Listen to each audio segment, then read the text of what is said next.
Bismillahirrahmanirrahim. Assalamualaikum warahmatullahi wabarakatuh. Selamat sore, salam sejahtera untuk kita semua. Teman-teman sekalian, selamat datang di akun Instagram Eca Nur Society. Ini adalah akun resmi yang dikelola oleh Nur Khalis Masjid Society di dalam rangka menyebarkan satu Islam yang rahmatan lil alamin, Islam yang terbuka, dan sikap kewarganegaraan yang inklusif. Nah, teman-teman sekalian, salah satu agenda yang kita jalankan adalah soal bagaimana memberikan pencerahan pada masyarakat adalah sesi enlightenment Ramadan. Nah, ini adalah sesi kita yang pertemuan kita yang ketujuh, maksud saya. Hari ini kita akan masih bicara tentang topik-topik tentang sufisme, tentang tasawuf, dan kita sore ini akan bicara tentang maqamat as-sufiyah atau makom-makom di dalam sufi, di dalam tasawuf, bersama Dr. Jafrul Khan, MSI. Beliau adalah dosen di YIN Bangka Belitung atau YIN Abdurrahman Siddiq Bangka Belitung. Beliau adalah cerdikan muslim dan banyak sekali menulis buku. Saya simak bukunya, ada ada Mukjizat Puasa di tahun 2015. Kemudian ada buku tentang Islam yang santun dan ramah, dan terakhir beliau adalah menulis Pembaruan Islam.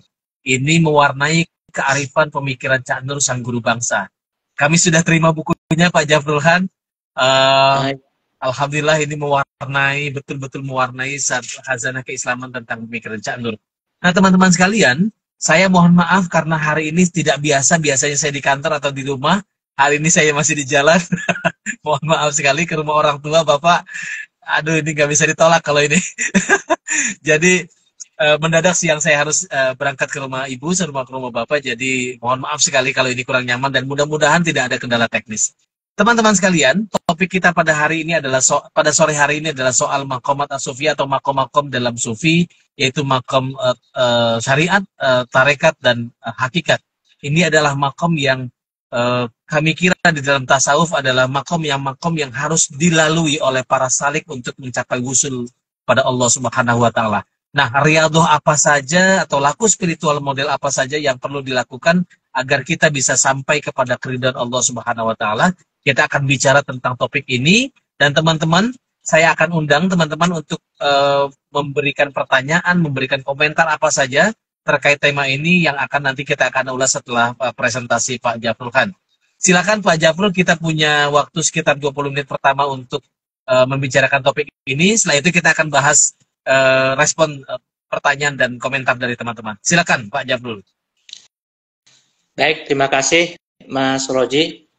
Assalamualaikum warahmatullahi wabarakatuh. Waalaikumsalam warahmatullahi wabarakatuh. Jelas ya Mas Roji suara saya ya? Suara saya. Suara Bapak jelas sekali. Alhamdulillah. Bismillahirrahmanirrahim. Alhamdulillah wa syukurillah. Assalatu wassalamu ala rasulillah wa ala alihi wa sahbihi wa mawalah amma ba'd. Terima kasih Mas Rozi sebagai host, sebagai moderator, dan para peserta ya, netizen yang hadir pada sore hari ini, semuanya yang saya hormati.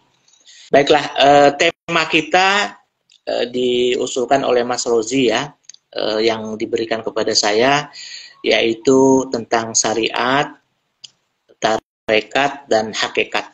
Jadi ini jenjang-jenjang yang memang harus dilalui dalam dunia tasawuf, katakanlah begitu, ketika kita melakukan suluk perjalanan spiritual menuju kepada Allah, mendekat kepada Allah sampai mengalami pencerahan spiritual.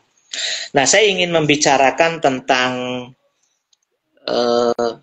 syariat, tarekat, dan hakikat ini dalam dua kategori atau dua level, katakanlah begitu. Karena para ulama memang memaknainya dalam dua level ini atau dua kategori.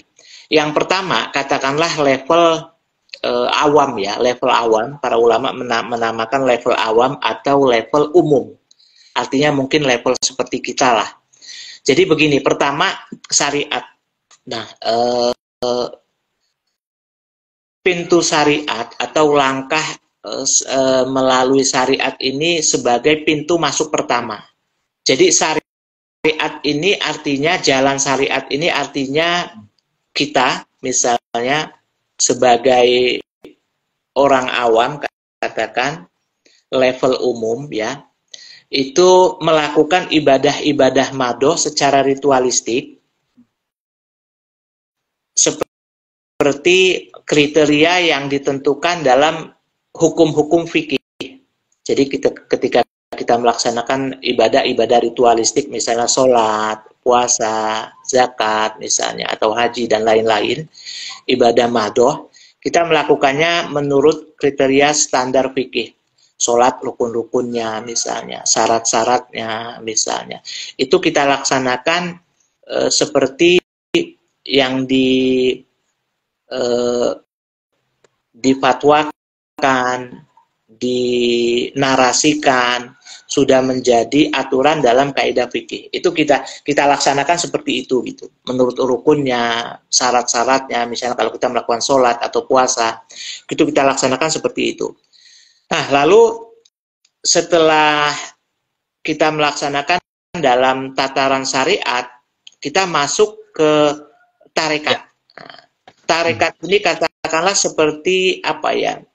Jalan khusus memasuki dimensi batin. Jadi kalau syariat, jadi kalau sholat kita misalnya ya sudah wudu, lalu kita mulai takbiratul ihram misalnya, lalu membaca iftitah misalnya, Al-Fatihah sampai salam, itu kita rukun-rukunnya, syarat-syaratnya semuanya benar, membacanya dengan fasih misalnya, benar kaidah tajwidnya misalnya, ruku, sujud dan lain-lain. Ini syariatnya.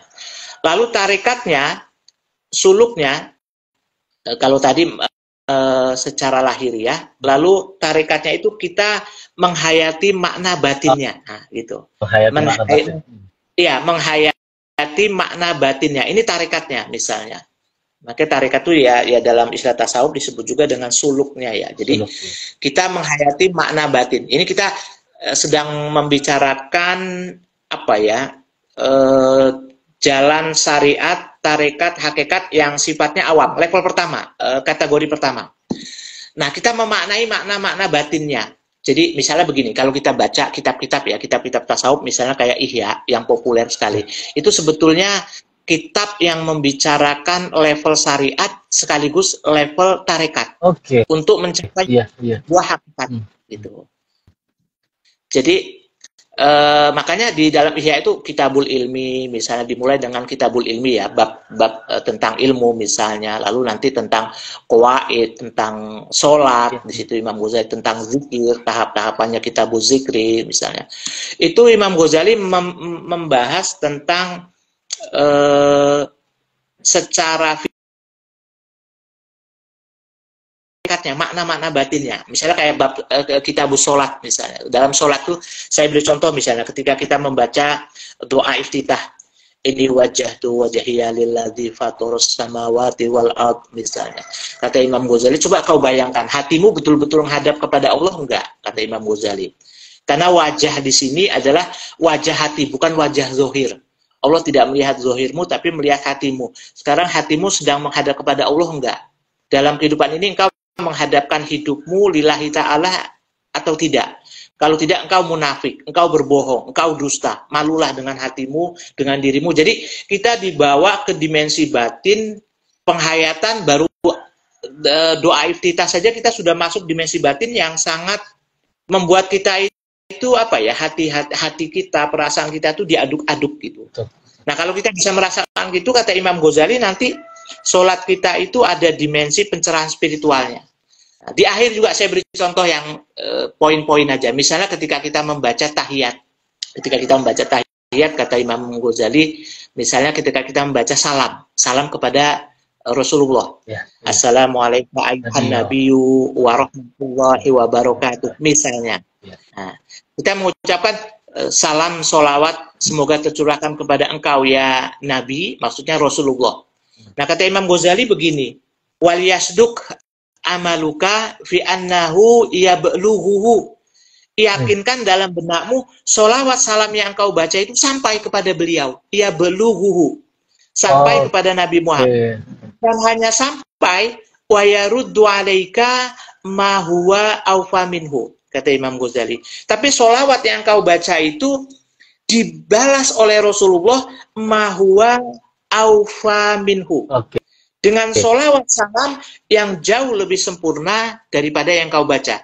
Kata Imam Ghazali gitu. Nah, ketika kita membaca solawat ini, Assalamualaikum ayuhan nabiyu, lalu hati kita hidup, kata Imam Ghazali seperti tadi ini, kita meyakini dalam hati kita, benak kita, perasaan kita, salam solawat yang kita baca itu sampai kepada Rasulullah, hati kita nyambung seperti ini, kata Imam Ghazali. Nah, Rasulullah membalas solawat salam kita dengan solawat salam yang jauh lebih sempurna. Nah, ketika itulah mubarakun ala hayatina, kata Imam Ghazali. Solawat yang kita baca itu memberi keberkahan kepada hidup kita. Nanti sedikit demi sedikit, karena kita didoakan oleh Rasulullah, hati kita nyambung dengan Rasulullah, kita betul-betul melakukan silaturahmi secara spiritual, ziarah secara spiritual kepada Rasulullah. Saat itulah nanti sedikit demi sedikit hidup kita akan berubah. Akan berubah secara spiritual. Kita mengalami pencerahan spiritual. Nah, ini contoh tarekat. Contoh tarekat artinya dimensi batiniahnya dalam menghayati sholat misalnya. Nah, misalnya dalam puasa juga. Misalnya dalam puasa ya, Kitabu Saum Imam Ghazali misalnya menjelaskan itu ada level 3 level ya. Puasa awam, puasa khusus, khawas, puasa khawasul khawas. Puasanya orang yang khususnya khusus. Nah, puasa awam kata Imam Ghazali ya puasa yang orang puasa dari makan dan minum, dari memenuhi syahwatnya, tapi masih kadang-kadang dia melakukan maksiat. Berbagai macam maksiat. Jadi walaupun puasa dia melakukan maksiat. Nah, kata Imam Ghazali, jangan yang ini nanti puasanya sia-sia, tidak ada pahalanya. Masuk pada puasa yang dimensi kedua, setidaknya kita orang awam, saumul khusus atau saumul khawas. Jadi puasanya orang khusus. Nah, ketika puasanya orang khusus, Imam Ghazali memberi syarat-syarat. Ada 6 syarat di situ misalnya. Jadi misalnya pertama ghodul basor, kita menjaga pandangan mata kita. Lalu menjaga lisan kita. Mata kita ya dari pandangan yang haram, lisan kita dari mengucapkan hal-hal yang membatalkan puasa, buruk misalnya, ghibah, menghina, namimah, dan lain-lain. Lalu menjaga telinga kita. Karena sesuatu yang haram untuk diucapkan, kata Imam Ghazali, haram juga untuk didengarkan. Jadi kita menjaga telinga kita juga. Lalu kita menjaga seluruh anggota tubuh kita, misalnya. Ini masuk dimensi tarekat ini, dari maksiat. Lalu menjaga ketika buka puasa, ini yang kelima, syarat yang kelima. Jangan kenyang-kenyang makannya, kata Imam Ghazali. Ini betul-betul imsak gitu ya. Iya. Jadi emang kata Imam Ghazali gitu, ala yastaksiro fi waqtil iftar. Jadi jangan terbanyak makan ketika waktu buka puasa. Kenapa? Kata Imam Ghazali, karena tujuan puasa itu kasrus sawat. Memecah sawat. Memecah sawat ini maksudnya membuat gejolak hawa nafsu kita, keinginan kita itu betul-betul lemah. Lalu ketika buka puasa kita langsung makan kenyang, makan full, itu kelemahan yang sudah kita lalui katakanlah setelah zuhur sampai maghrib, sudah mulai lemah nih syahwat kita, nafsu kita, lalu kita makan sampai kenyang lagi, itu hilang lagi, nggak ada bekas, kata Imam Ghazali. Jadi, makannya di tahap-tahap aja kata Imam Ghazali dikit, nanti misalnya setelah isya kita makan dikit lagi, jadi nggak langsung kenyang full. Nah, seperti itu. Lalu yang keenam kata Imam Ghazali misalnya kita berada dalam perasaan kita itu su'uruna bainal khauf waroja. Jadi perasaan kita itu antara harap dan cemas kepada Allah. Artinya apa? Kita nggak boleh percaya mutlak, ibadah puasa kita diterima oleh Allah. Tapi kita nggak boleh juga ragu-ragu, takut, wah ibadah saya ini kayaknya nggak diterima nih oleh Allah. Tidak boleh ragu juga. Jadi harus antara harap dan cemas. Kita nggak boleh percaya diri, pede bener, ibadah kita nih, saya hari ini menjauhi maksiat, saya di rumah aja nggak kemana-mana, misalnya diisi dengan ngaji Quran, zikir, pasti ibadah saya diterima oleh Allah. Kita nggak tahu, boleh jadi kita ada riya, ada ujub, misalnya kata Imam Ghazali. Tapi juga nggak boleh kita cemas betul, ragu, ibadah kita nggak diterima oleh Allah misalnya. Nah, ini dimensi apa ya? Dimensi tarekatnya, suluknya. ibadah batiniahnya. Nah, kata Imam Ghazali, kalau kita bisa menghayati 6 tahap ini, itu ibadah kita akan, ya kita merasakan nikmatnya puasa, kata Imam Ghazali. Kita merasakan nikmatnya puasa nanti secara spiritual.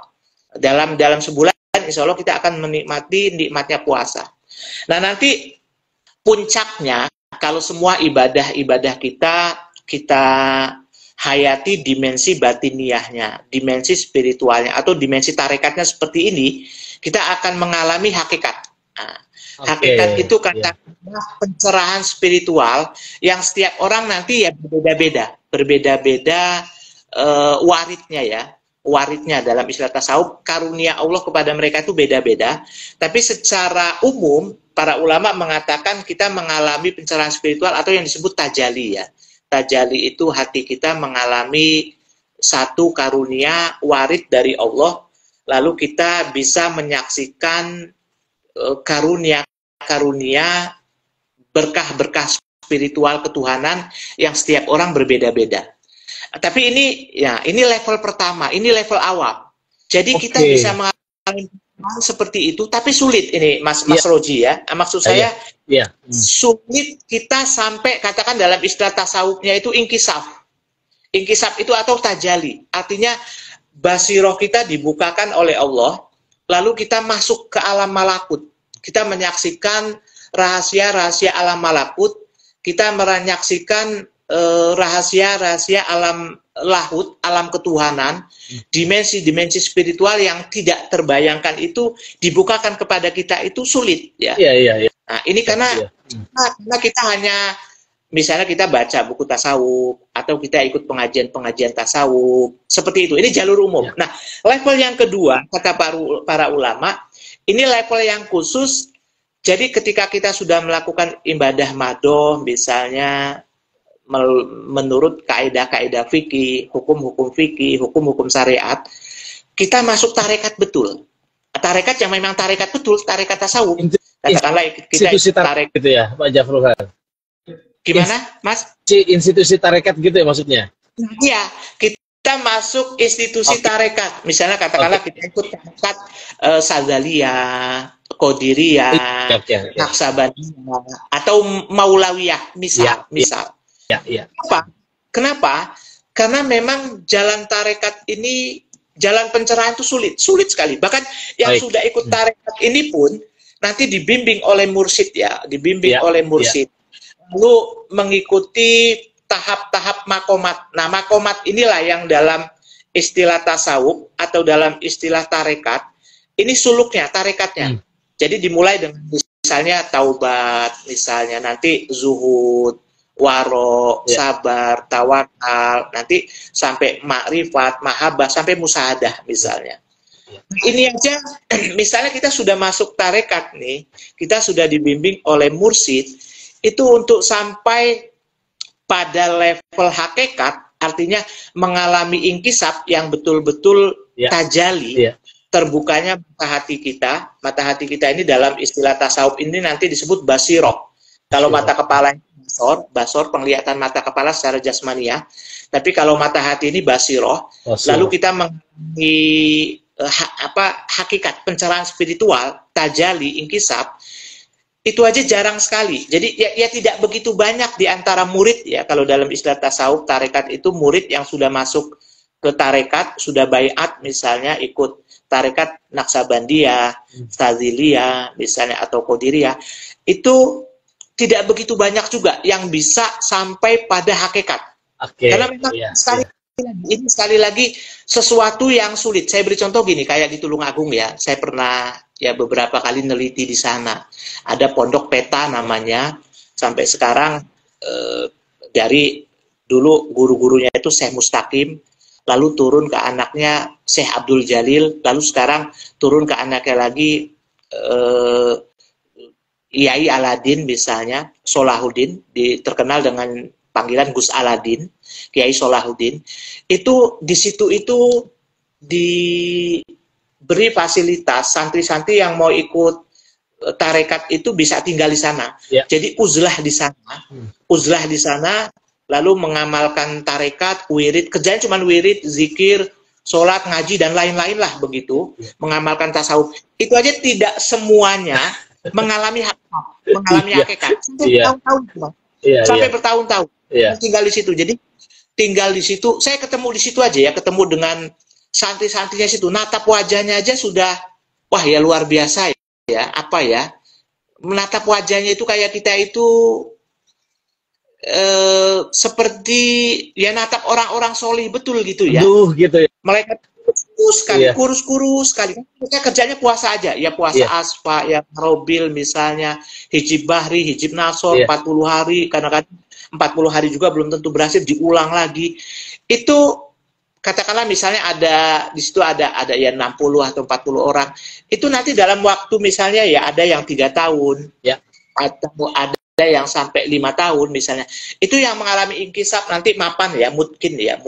Lalu kata gurunya, kata Kiai Solahuddin, ya Anda sudah boleh pulang gitu. Itu aja jarang Mas itu, yang seperti itu ya sedikit. Hanya beberapa orang gitu. Misalnya dalam 3 tahun ada 2 orang. Bahkan sampai ada yang tahun 6 tahun ya tidak mengalami inkisab itu misalnya begitu. Tapi yang sudah mengalami pencerahan spiritual sudah luar biasa ya. Nah memang ya sekali lagi ini yang level khusus itu saja sulit gitu, sulit untuk sampai ke sana gitu. Betul, tapi ya kita orang awam ya sudah, kita orang awam artinya kita menghayati secara umum saja. Kalau kita nggak bisa masuk ke sana kan berat. Itu level yang khusus, berat sekali. Ya sudah kita syariatnya benar, misalnya mengikuti aturan fikih benar. Lalu kita lengkapi dengan ya mendalami tasawuf. Kalau kita sanggup membaca buku kitab-kitab Ihya, misalnya Hikam, Risalatul Qisariyah misalnya, dan lain-lain misalnya, ya kita lengkapi dengan itu. Karena kitab-kitab ini sangat dalam sekali, sangat detail sekali, dan memang membantu sekali untuk apa ya, kita bisa menghayati ibadah kita gitu, ibadah kita yang sifatnya mungkin lahiriah. Dengan membaca kitab-kitab ini kita menjadi tercerahkan. Atau ya kalau yang sederhana ya kayak Kifayatul Atqiyah kan sudah ada terjemahnya, itu juga sederhana tapi ya memberi apa ya, dimensi tarekatnya itu betul-betul bisa mencukupilah bagi kita orang awam begitu. 3 tahapan ini sebagai kesimpulan ya, 3 tahapan ini memang dilalui Mas Roji. Jadi kita nggak bisa nih cuman syariat aja, nggak bisa. Kalau cuman syariat aja nanti ibadah kita dangkal gitu, tidak bisa menjauhi maksiat. Nah harus kita bagi dengan tarekat, dengan penghayatan batiniah. Gitu. Kita bisa mengalami pencerahan spiritual atau tidak, terlepas kita bisa mengalami hakikat yang sempurna, tapi ketika kita sudah menghayati, seenggaknya kita akan mengalami pencerahan spiritual tergantung level kita penghayatannya gitu. Nah 3 level ini para ulama membuat metafora, ilustrasi. Jadi syariat itu laksana kapal gitu ya, kapal yang kita naiki untuk sampai ke tengah lautan. Kita nggak bisa nih sampai ke tengah lautan cuman pakai berenang, nggak mungkin, mustahil kita pakai berenang gitu. Jadi pakai kapal ini syariat. Nah makanya syariat mau tidak mau itu memang mutlak dibutuhkan. Tidak mungkin kita bisa tengah lautan tanpa naik kapal, bahkan kapalnya pun kapal yang besar, yang kokoh, karena tanpa kapal yang besar sampai ke tengah lautan nggak bisa. Nah setelah sampai di tengah lautan, masuk ke dalam, itu memang dibutuhkan keahlian menyelam. Nah ini yang disebut dengan tarekat. Itu. Para ulama ya sebagian memetaforakannya, mengilustrasikannya, menarasikannya dengan kemampuan menyelam sampai ke dasar lautan. Nah, menyelam inilah tarekat si batin. Nah, ketika sampai ke dasar lautan, di dasar lautan inilah ada mutiara. Nah, mutiaranya ini apa yang disebut sebagai hakikat. Nah, ketiganya ini tidak terpisahkan. Jadi nggak mungkin orang tahu-tahu bisa dapat hakikat tanpa tarekat dan tanpa syariat, nggak mungkin. Karena tanpa kapal nggak mungkin sampai ke tengah lautan. Lalu tanpa keahlian menyelam sampai ke dalam lautan misalnya, juga nggak mungkin kita bisa menggali hakikat atau mendapatkan mutiara. Nah makanya 3-tiganya ini satu kesatuan yang tidak terpisahkan. Nah, tapi kebanyakan kita mungkin, makanya kata para ulama, kebanyakan kita berhenti di syariat ini aja. Berhenti di syariat, jadi tidak mengalami pencerahan spiritual. Makanya harus dilengkapi dengan tarekat, artinya menghayati dimensi batin ibadah kita. Nah, dengan menghayati dimensi batin ibadah kita, sejauh mana penghayatan kita dimensi batinnya, itulah nanti dimensi tajalinya, hakikatnya dibukakan oleh Allah kepada kita. Tapi ketika kita bisa, kata Imam Ghazali, bisa menghayati dimensi batin ini, setidaknya ya seperti kriteria yang ada di Ihya gitu ya, atau di Risalatul Qusairiyah misalnya, atau di Hikam misalnya, insya Allah kita ya setidaknya sudah bisa menjauhi maksiat lah.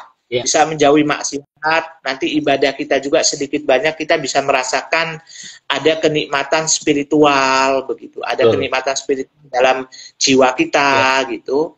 Nah, itu sudah lumayan lah untuk kita orang awam. Itu sudah mencukupi lah, kita levelnya orang awam. Itu Mas Roji mungkin pengantar dari saya sudah cukup belum kira-kira? Saya kira cukup sementara, nanti kita ulas lagi bagian.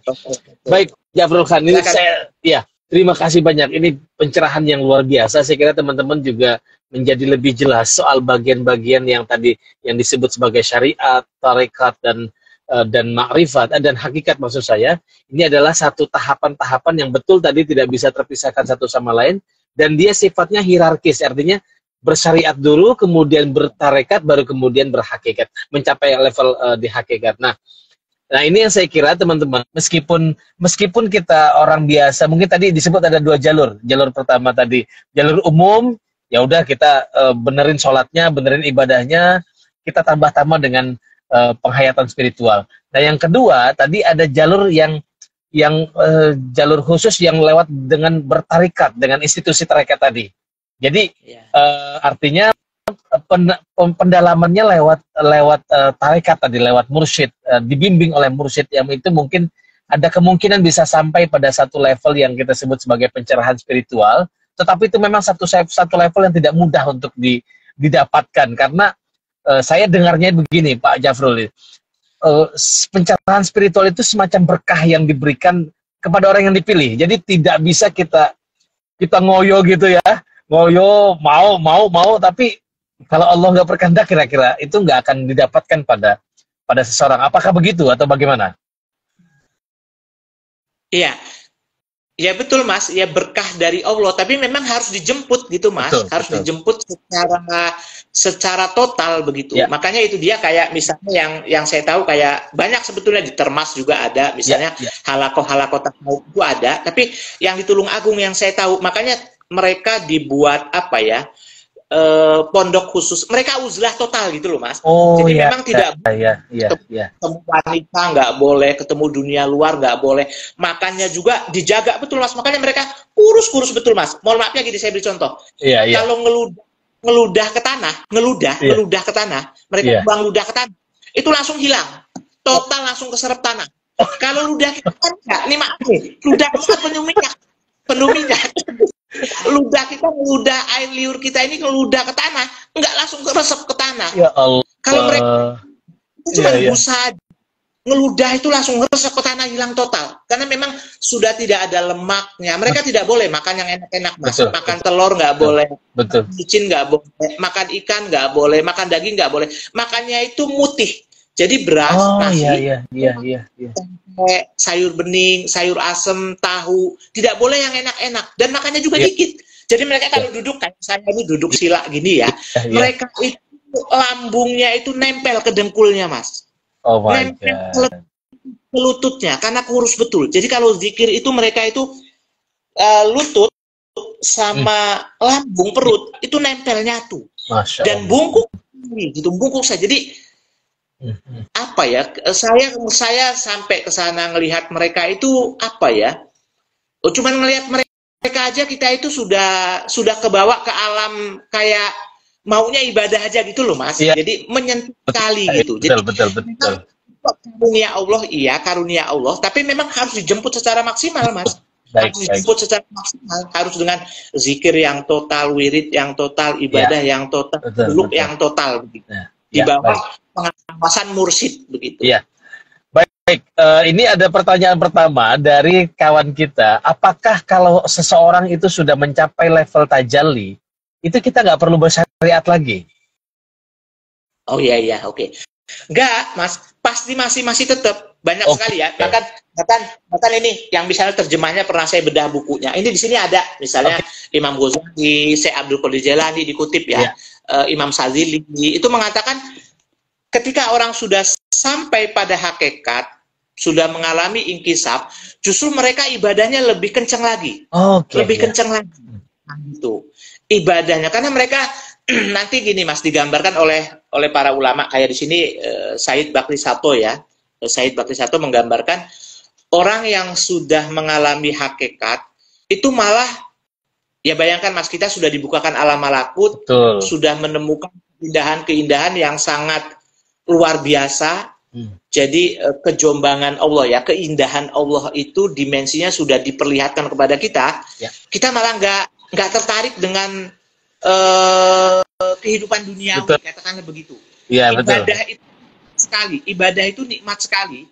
Makanya mereka sholatnya semakin rajin, wiridnya semakin rajin, melakukan ibadah yang ritualistik itu semakin rajin. Saya beri contoh gini Mas, makanya dalam tarekat yang saya ketahui ya, kayak di Tulungagung dan lain-lainnya beberapa, ada tahap-tahapan. Misalnya pertama tarekat Saziliyah, itu wiridnya nggak begitu banyak.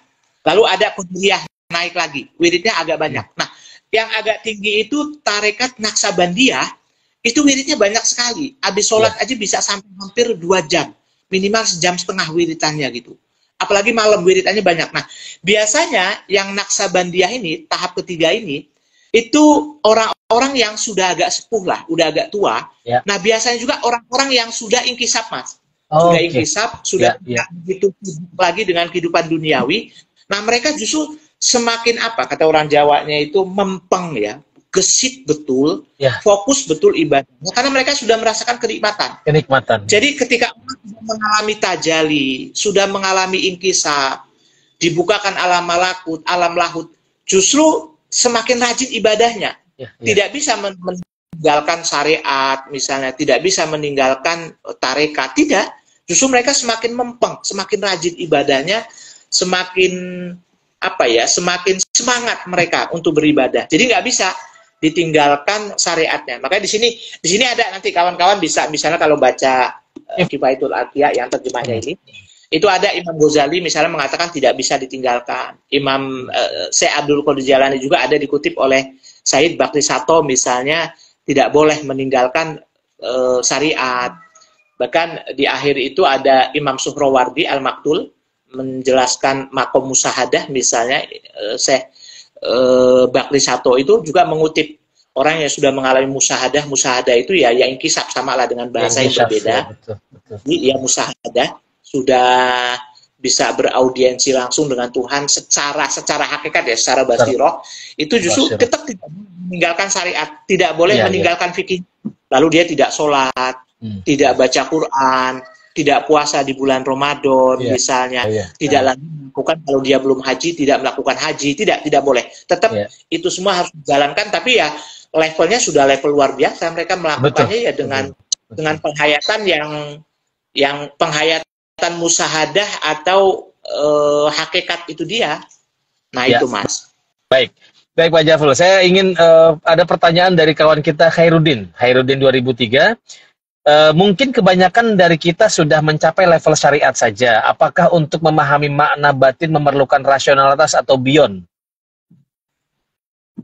Iya, tetap rasionalitas tetap kita pakai Mas. Jadi bayangkan Imam Ghazali itu kan penjelasannya rasional semua Mas. Iya itu. Betul. Jadi gini, Imam Ghazali sering begini. Ketika sudah menjelaskan rasional, sering sekali Imam Ghazali, ini saya udah nggak bisa jelaskan lagi. Ini tingkat mukafah. Ini bukan tingkat muamalah, kata Imam Ghazali. Hadza maqam mukasyafah, laisa maqam muamalah, kata Imam Ghazali gitu. Ini sudah masuk maqam mukasyafah, inkisab, hakikat, kata Imam Ghazali. Saya nggak bisa jelaskan lagi nih. Ini nggak ada rasionalitas, nggak ada rasionalisasinya. tidak ada penjelasan rasionalitas. Tapi ketika menjelaskan kayak tadi dimensi, ya saya jelaskannya cuma singkat ya. Imam Ghazali itu banyak di situ menjelaskannya luas. Saya menjelaskan kayak tahapan-tahapan puasa khawas, misalnya kayak menjaga mata, menjaga lisan itu kan. Imam Ghazali itu menjelaskan rasionalitas. Kayak misalnya sholawat kita gitu Mas. Itu Imam Ghazali menjelaskannya secara rasional, tapi apa? Dalam gitu ya.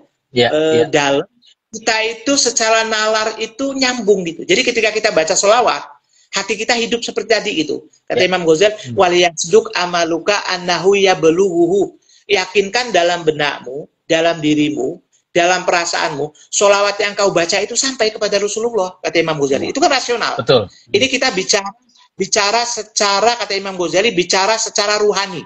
Tapi saya menjelaskannya dengan bahasa yang rasional, yang logis, kata Imam Ghazali. Betul. Nah, ketika engkau membaca ini, hatimu nyambung di dalam hati kita gitu, Mas. Kita mengucapkan salam, ya Rasulullah, semoga sholawat, salam, bahagia Allah sampai kepada engkau ya Rasulullah. Kata Imam Ghazali, engkau sedang menyambungkan ruhanimu dengan ruhani Rasulullah.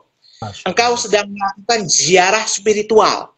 Bukan cuma sholat yang sifatnya lahiriah, bukan cuma sholat yang sifatnya fikih, tapi sholat yang sifatnya batiniah. Engkau sedang melakukan ziarah spiritual, ruhanimu bertemu dengan ruhani Rasulullah, kata Imam Ghazali gitu.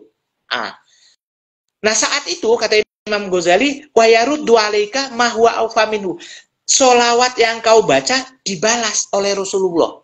Engkau ini sedang berhadapan, kata Imam Ghazali gitu. Nah saat itulah kata Imam Ghazali, nanti hidup kita itu apa ya, mubarakun lana, memberikan keberkahan dalam hidup kita. Tapi kalau hati kita hidup itu Mas, hati kita betul.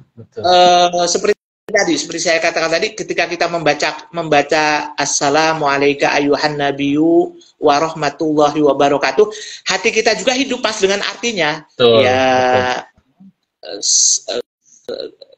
Sampaikanlah sholawat salam kepada Nabi Muhammad. Nah, ketika hati kita hidup seperti itu, kata Imam Ghazali, dibalas langsung oleh Rasulullah. Nah, kita melakukan apa? Ziarah spiritual. Kita melakukan silaturahmi secara spiritual. Imam Ghazali itu menjelaskannya rasional sekali. Rasional. Jadi masih rasional. Jadi rasional, logis, tapi rasional logisnya ini membicarakan aspek-aspek yang spiritual. Gitu loh Mas. Betul. Aspek yang batiniah. Bisa ditangkap oleh nalar kita gitu. Jadi masih rasional, masih logis, semuanya logis. Jadi Imam Ghazali itu apa ya, asik sekali lah membuat metafora, membuat ilustrasi, membuat perumpamaan yang sifatnya logis gitu. Jadi bukannya beyond rasionalitas, bukan. Kalau beyond rasionalitas nanti ketika kita mengalami inkisab tadi, itu beyond rasionalitas. Sudah melampaui yang rasional kita, sudah melampaui nalar kita. Ketika kita dibukakan alam malakut, nah itu sudah nggak bisa dibahasakan. Betul. Nah, makanya Imam Ghazali ini level mukasafah. Saya beri contoh gini misalnya, ketika menjelaskan yang sudah beyond rasionalitas, Imam Ghazali, Imam Qusairi itu membuat perumpamaan. Misalnya gini Mas, kenapa nggak bisa diungkapkan secara rasional? Imam Qusairi menarik begini, kata Imam Qusairi. Saya beri contoh dari Al-Quran. Ketika Nabi Yusuf difitnah oleh istri pembesar Mesir misalnya, lalu Nabi Yusuf yang tertarik dengan perempuan ini. Lalu orang-orang pejabat, para istri-istri pejabat di Mesir ini kan menggunjing. Katakanlah menggunjing Siti Zulaiha. Masya Allah, Siti Zulaiha terpesona dengan anaknya sendiri. Di mana rasa malunya, di mana etikanya, adabnya misalnya. Terus Siti Zulaiha mereka belum tahu Nabi Yusuf. Saya undang ke istana. Suruh lihat Nabi Yusuf langsung. Mereka belum tahu Nabi Yusuf seperti apa ini ketampanannya. Lalu ya dalam satu riwayat kan disediakan buah-buahan, disediakan pisau yang tajam. Lalu Nabi Yusuf keluar. Nah, ketika Nabi Yusuf keluar, mereka mengiris-iris tangan mereka. Berulang-ulang tidak terasa melihat ketampanan Nabi Yusuf. Mereka mengatakan mahadza basaro. Ini bukan manusia, illa malakun tapi malaikat yang paling mulia, malaikat yang sangat agung. Mereka nggak kerasa motong-motong tangannya, melihat ketampanan Nabi Yusuf. Apa kata Imam Ghazali? Apa kata Imam Qusairi? Kata Imam Qusairi gini, dalam Risalatul Qusairiyah, kalau ketampanan Nabi Yusuf saja, mereka sudah lupa daratan, memotong tangan-tangan mereka, jari-jari mereka sampai berdarah-darah, mereka nggak sadar. Lalu bagaimana? Ya. Dengan keindahan Allah ketika dibukakan kepada seorang hamba, makanya mereka tidak sadar. Makanya seperti satu contoh gini, Mas. Abu Yazid ketika pertama dibukakan tajam, keindahan lahut dimensi Allah yang tidak bisa kita gambarkan, kan Abu Yazid itu sampai mengucapkan Subhani, Subhani, Maha Suci aku, Maha Suci aku. Itu karena kata Imam Qusairi, kata Imam Ghazali, itu bukannya Abu Yazid memuji dirinya, bukan. Tapi ketika itu dia tenggelam, lalu Subhani, Subhani itu Maha Suci aku, maksudnya Maha Suci Allah, gitu. Tapi karena dia tenggelam dalam keindahan jamaliyah Allah, Abu Yazid mengucapkannya Subhani, Subhani, Maha Suci aku, Maha Suci aku. Tapi sebetulnya Maha Suci Allah, begitu. Maha Suci Allah. Karena memang dia sedang larut di situ.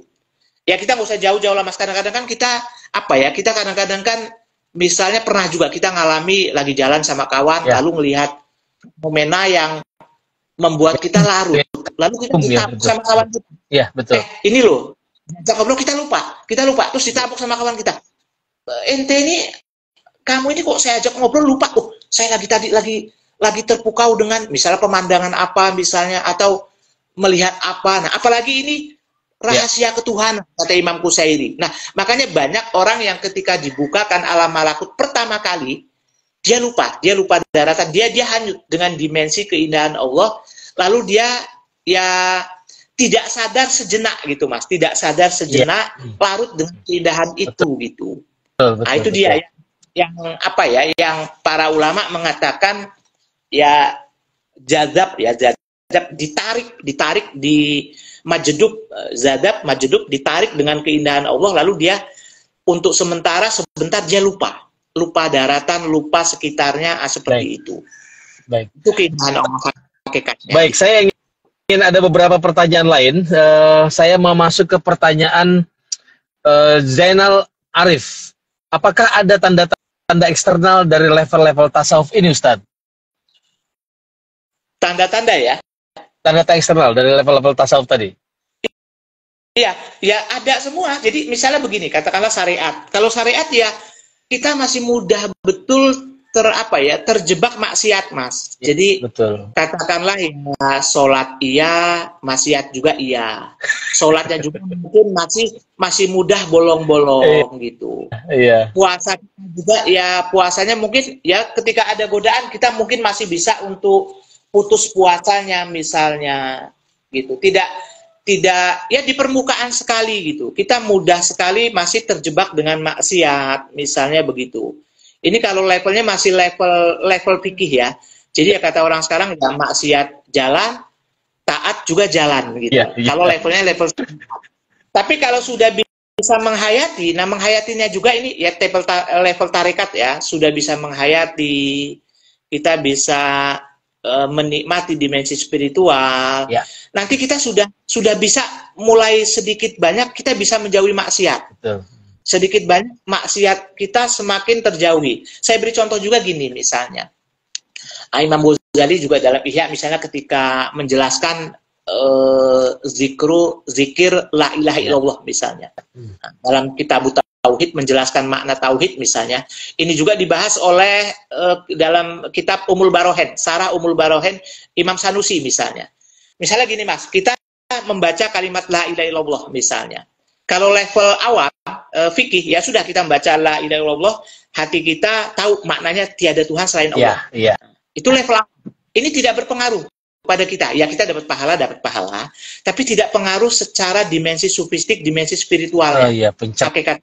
Tapi kalau menghayati, kata Imam Ghazali, kalau kita menghayati betul-betul ketika kita membaca lafaz la ilaha illallah, kita hayati betul tiada Tuhan tempat mengadu, mengeluh, merintih selain Allah. Kita betul-betul bisa menghayati kalimat ini dengan pelan-pelan itu zikirnya. Maka dalam tarekat itu pelan-pelan, Mas. Zikirnya itu pelan-pelan betul. La ilaha illallah.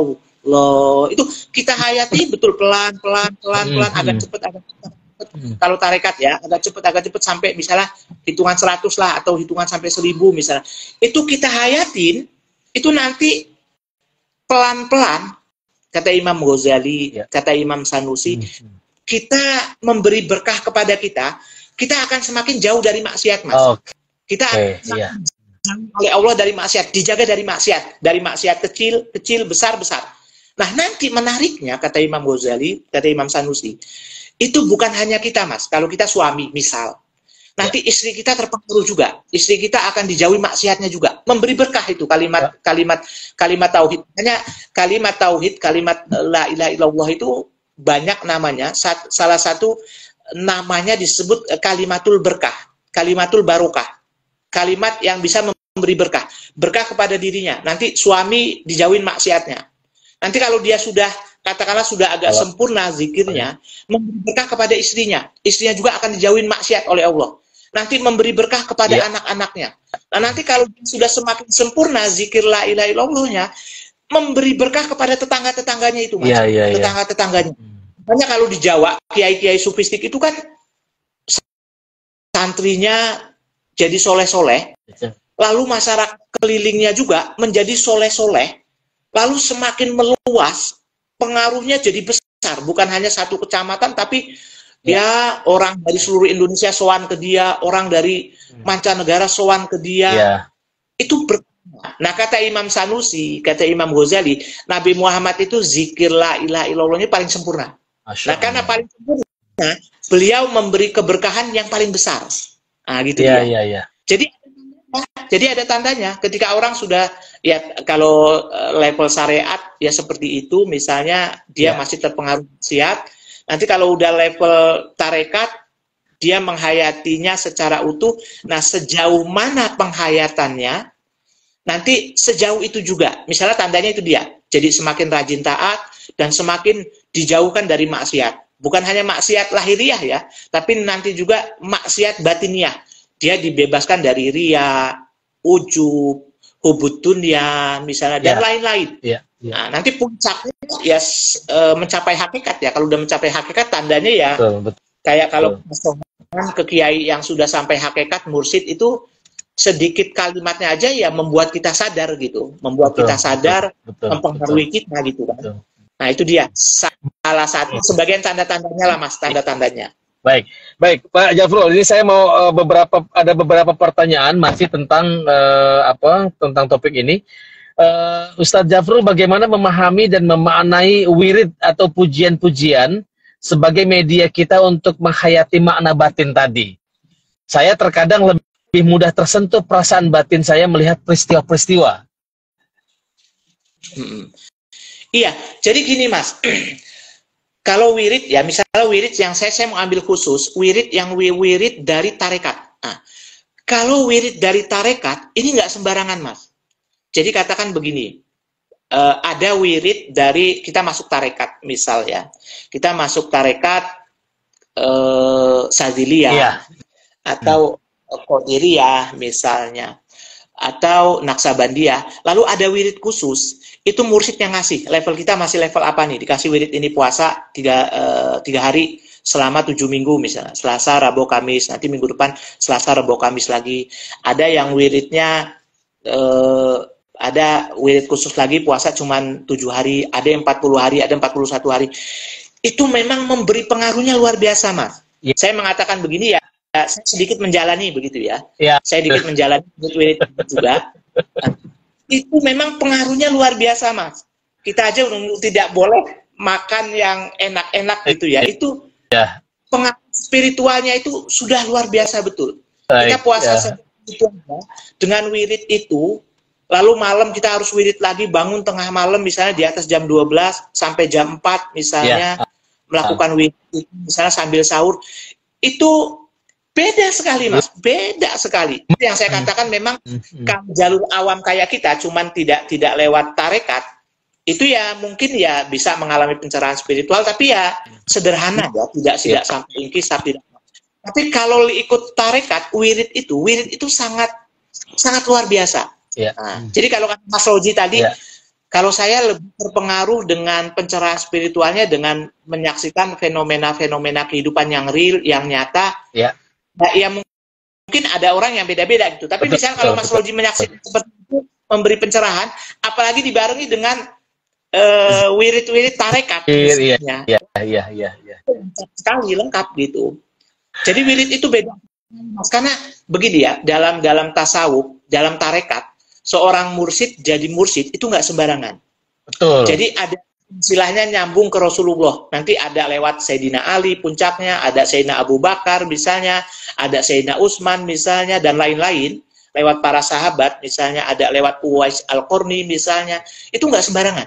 Jadi guru itu memberi wirid kepada murid, itu nggak sembarangan. Jadi nyambung ke Rasulullah.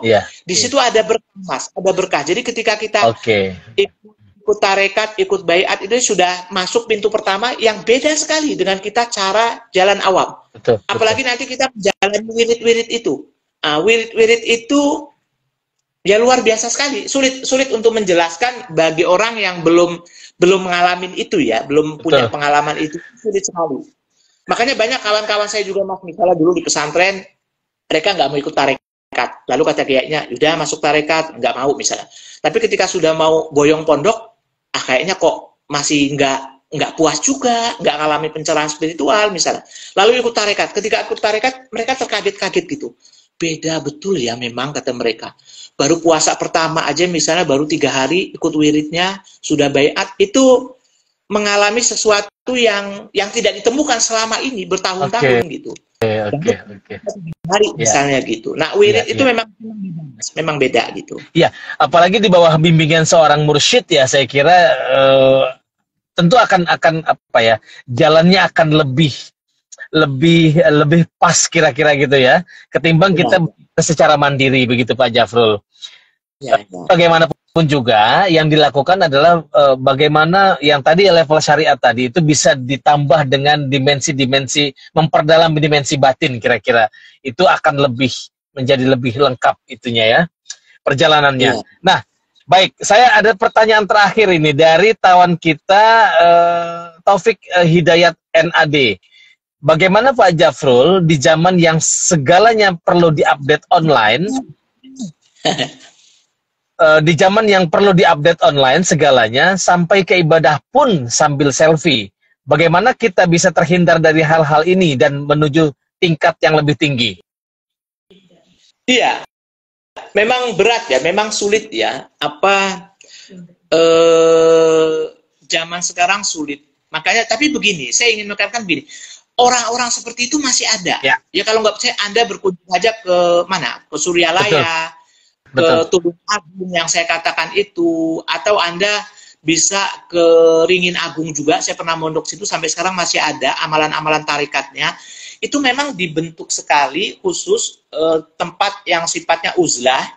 Lalu mereka ada di situ. Nah, ini gini Mas, nanti kayak di tempat halakoh-halakoh, makom-makom tasawuf ini, tempat-tempat tasawuf ini, mereka uzlah wirid sekian tahun. Nanti ketika sudah inkisaf, sudah terbuka alam malakut misalnya, lalu mereka sudah mutkin ya, menurut mursyid mutkin, lalu mereka diizinkan pulang. Nah, yang sudah mutkin ini itu tidak tergoda Mas dengan misalnya ya zaman kalau kita selfie-selfian, main HP seenaknya, kita tidak tergoda. Saya nemukan Mas, ya beberapa guru saya di pesantren sudah terbuka alam malakut mereka. Ya mereka malah nggak mau main HP. Yang megang HP itu istrinya misalnya gitu. Itu pun dalam darurat. Mereka nggak megang HP. Mereka ngajar ngaji, buka pesantren, dan santri-santrinya juga ya tercerahkan, tidak boleh megang HP gitu. Mereka tidak seperti kita yang di zaman sekarang gimana semuanya tergoda. Mereka nggak tergoda. Mereka menjauhkan HP. Mereka tidak mau ikut-ikut yang glamor, tidak buka YouTube, tidak buka Facebook, tidak buka Instagram, tidak buka WhatsApp dan lain-lain seperti kita. Ya udah nggak usah jauh-jauh lah. Yang populer Gus Baha. Gus Baha itu apa? Mainan Instagram, YouTube kan itu yang itu ya santi-santinya yang gaul. Nah, yang saya sebutkan ini itu jauh ya, maaf ya, makomnya jauh di atas Gus Baha soal pencerahan spiritualnya, soal tajalinya, soal hakikatnya begitu. Mereka itu udah, wah kita ngelihat wajah mereka aja sudah tercerahkan begitu. Adem, ya. Mereka bisa menjauhi dunia, mereka nggak selfie, tidak main medsos gitu. Mereka orang-orang yang sudah mutkin, nah gitu, yang sudah mutkin ya, yang sudah tajali, sudah inkisab, lalu diizinkan oleh kiainya, mursyidnya pulang, ya mereka sudah mapan, tidak tergoda dengan dunia, tidak tergoda. Nah kita yang awam ya sudahlah, jangan, ya nggak mungkin kita menghindari itu ya, kita nggak munafik, nggak mungkin menghindari WhatsApp, ya selfie, ya natural itulah dunia sekarang. Tapi tetap harus kita barengi juga dengan penghayatan spiritual. Apakah mungkin? Ya mungkin saja.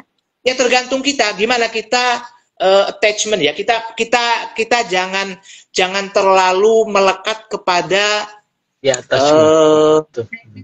sos gitu. Jangan terlalu ya kita buka, tapi harus ada aturannya. Kita harus bisa mengatur diri kita sendiri. Kapan kita buka WhatsApp, kapan kita buka Facebook, dan juga buka WhatsApp, Facebook juga ya untuk hal-hal yang positif, jangan yang negatif begitu. Nah, saya rasa jadi ketika kita bisa mengendalikan diri seperti ini, kita tetap bisa tercerahkan, kita bisa menghayati dimensi spiritual ya sejauh penghayatan kita seperti itu. Jadi pencerahan spiritual itu ya secara awam ya, kita yang awam ini bisa juga didapati lewat tadi pendisiplinan diri dengan syariat yang kita lakukan secara baik, kemudian ditambah dengan ritual-ritual atau zikir-zikir yang kita mungkin bisa kita lakukan juga untuk menambah mawas diri kita terhadap hal yang sifatnya tadi eksternal, tidak tergoda, tidak semuanya, tidak terlalu ya apa namanya sekadarnya gitu ya. Dengan medsos kita tidak terlalu melekat, dengan harta begitu juga tidak terlalu melekat. Nah, terakhir ini Pak Jafrul, ini terakhir pertanyaan, bagaimana tanggapan Pak Jafrul Khan tentang mereka yang bertarekat tetapi masih bermaksiat? Terakhir. Iya. Saya pikir gini Mas, tarekat juga kan tidak ideal ya. Artinya begini, ketika orang masuk tarekat, tidak langsung otomatis jadi malaikat begitu ya. Dia terhindar lalu tidak melakukan maksiat lagi, tidak seperti itu. Apalagi misalnya begini, katakanlah kita ikut tarekat, misalnya kayak saya di Bangka, lalu santri-santri di Bangka atau orang-orang di Bangka sebagian ikut tarekat ke Tulungagung, ke Termas misalnya, atau ke Suryalaya, Baiat, lalu pulang, sudah. Kita biasa aja begitu. Wah ya sangat rentan, sangat mudah tergoda maksiat begitu kan. Mungkin masih juga melakukan maksiat dan lain-lain begitu. Nah, itu yang harus kita sadari gitu. Jadi karena orang yang ikut tarekat banyak yang juga seperti itu gitu. Maksud saya, dia tidak langsung di bawah naungan mursyid gitu. Tapi beda misalnya dengan tarekat-tarekat yang memang mereka sudah ikut tarekat, lalu tinggal di tempat yang khusus, halakoh khusus, mereka cuman zikir, wirid, lalu membaca kitab-kitab ngaji ya, ngaji kitab Ihya, Hikam, lalu misalnya Risalatul Qusairiyah, Aluma, Syarat Atusi misalnya. Nah, mereka ketika fokus di sini, ya mereka memang sudah dijaga betul dari maksiat gitu, maksiat yang lahiriah, lalu dibimbing lagi untuk menjauhi maksiat batiniah gitu. Jadi sangat mungkin Mas, orang yang sudah ikut tarekat dia masih berbuat maksiat, karena memang tidak langsung spontanitas ya nanti ikut tarekat bisa menjauhi maksiat. Tapi dengan ikut tarekat, lalu kalau mereka menjalani aturan tarekat, ya ikut wiridnya, ikut panduan mursyidnya, lalu ada pengajian juga masyarakat itu nanti ya, kalau mereka mengikuti itu nanti lama-lama ya insya Allah maksiatnya akan terkikis sedikit demi sedikit. Nah, seperti itu. Baik, terima kasih banyak Bapak Dr. Jafrul Khan, ini perbincangan yang sangat mencerahkan sore ini di tengah keterbatasan kita ini. Mudah-mudahan. Tapi saya mohon maaf sekali lagi Pak Jafrul, ini di luar dugaan saya, jadi saya masih di perjalanan, mohon maaf sekali. Tetapi perbincangan sangat produktif dan saya merasa banyak sekali mendapatkan pencerahan mengenai topik ini, dan teman-teman juga terima kasih banyak sudah memberikan kontribusi sehingga memperkaya percakapan kita pada sore hari ini. Terima kasih, kita akan kembali lagi besok pada jam yang sama. Esok kita akan berbincang bersama Profesor Dr. Waryono Abdul Ghafur, Guru Besar Ilmu Tafsir di UIN Sunan Kalijaga, Yogyakarta. Temanya tentang Ramadan sebagai ikhtiar untuk membumikan Al-Quran. Terima kasih banyak. Billahi taufiqul hidayah. Wassalamualaikum warahmatullahi wabarakatuh. Waalaikumsalam warahmatullahi wabarakatuh.